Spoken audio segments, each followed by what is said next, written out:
really a great privilege for me to have just these few moments with you. And now when he got into a boat, his disciples followed him. And suddenly a great tempest arose on the sea so that the boat was covered with the waves. But Jesus was asleep.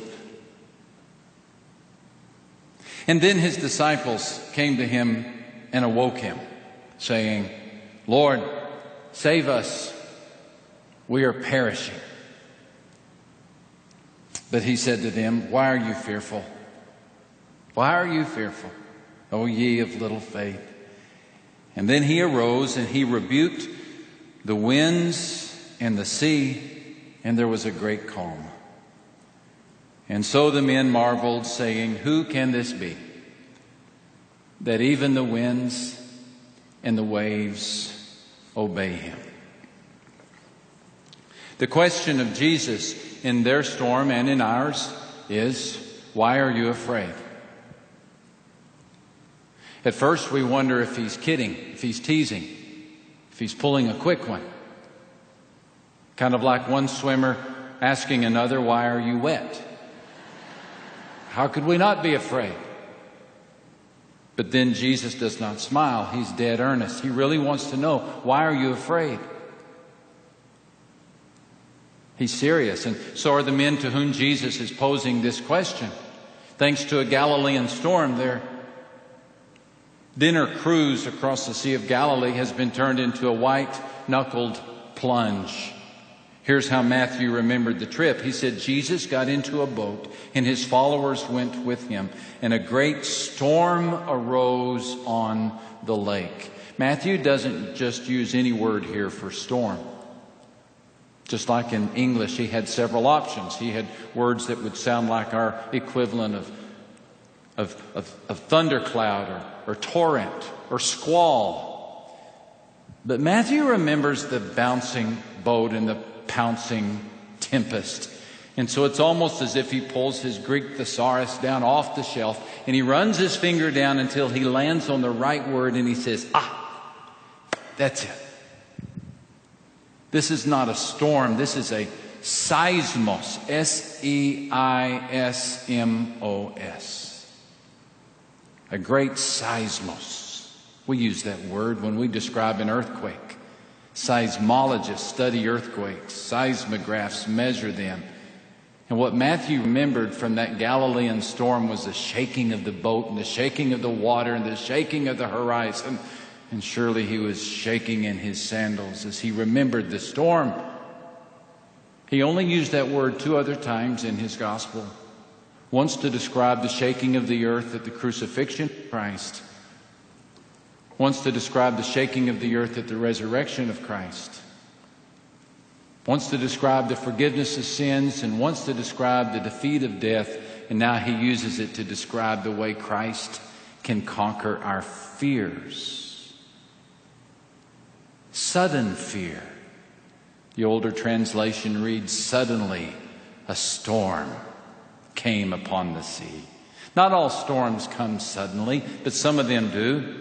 Some storms you can see coming from a distance, but then some storms just seem to jump up out of the grass like a lion and pounce on us. And Matthew seems surprised, for he writes, Jesus got into a boat and his followers went with him, and a great seismos arose on the lake so that the waves covered the boat. You'd expect a happier consequence to following Jesus than a storm, wouldn't you? Jesus' followers got into the boat and a rainbow arched in the sky, or happy doves flew over, or the water was as smooth as glass. But Matthew connects these 2 phrases as if to say, get on board with Christ and you might get soaked with Christ. And his not so subtle and not so popular reminder is that followers of Christ get afraid as well. They grow fearful.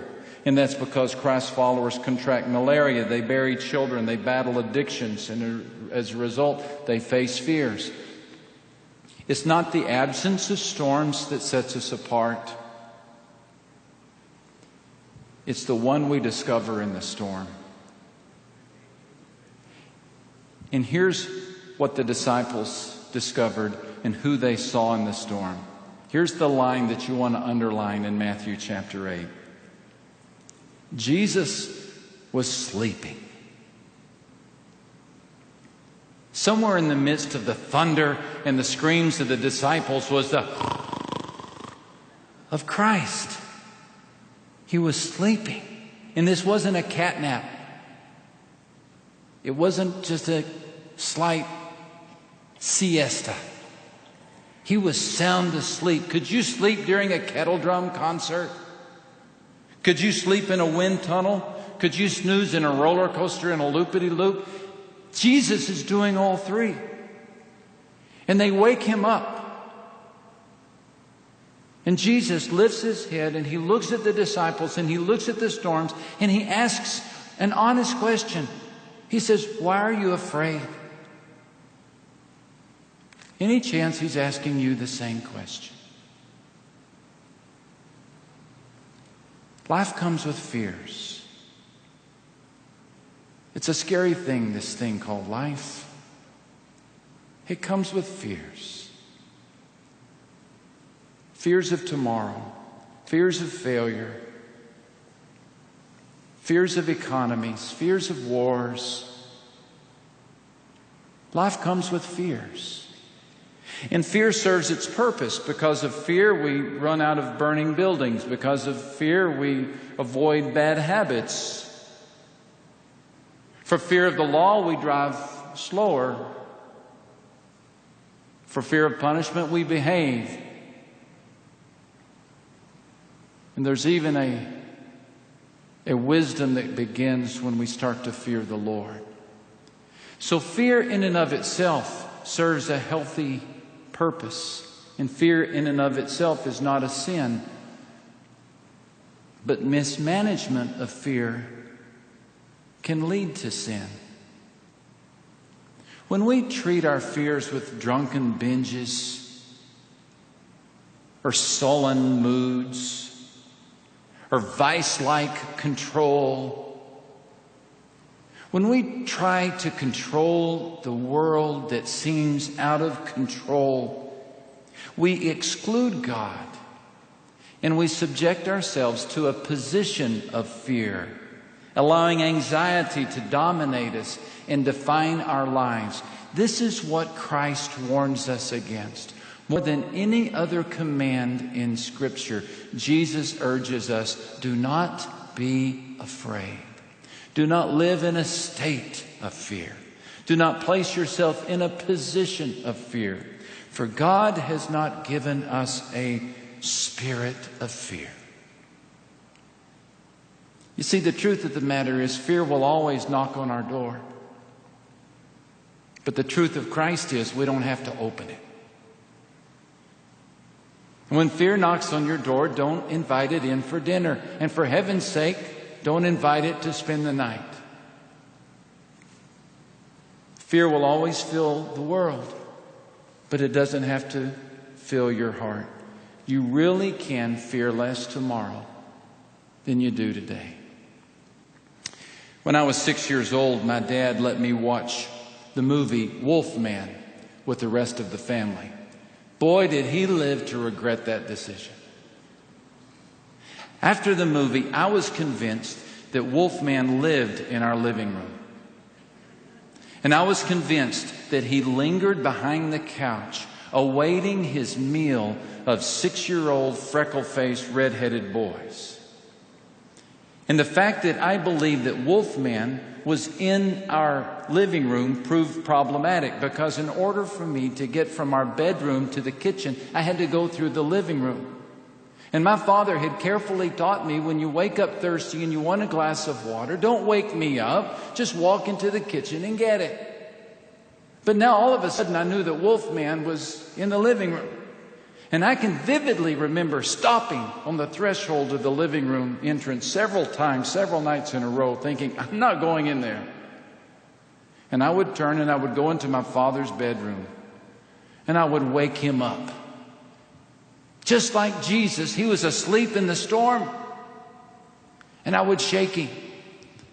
And he would open a sleepy eye and he would look at me and I'd say, Dad, I'm afraid. And he would say, what are you afraid of? And I'd tell him about Wolfman. And he would sigh and climb out of bed and say, all right.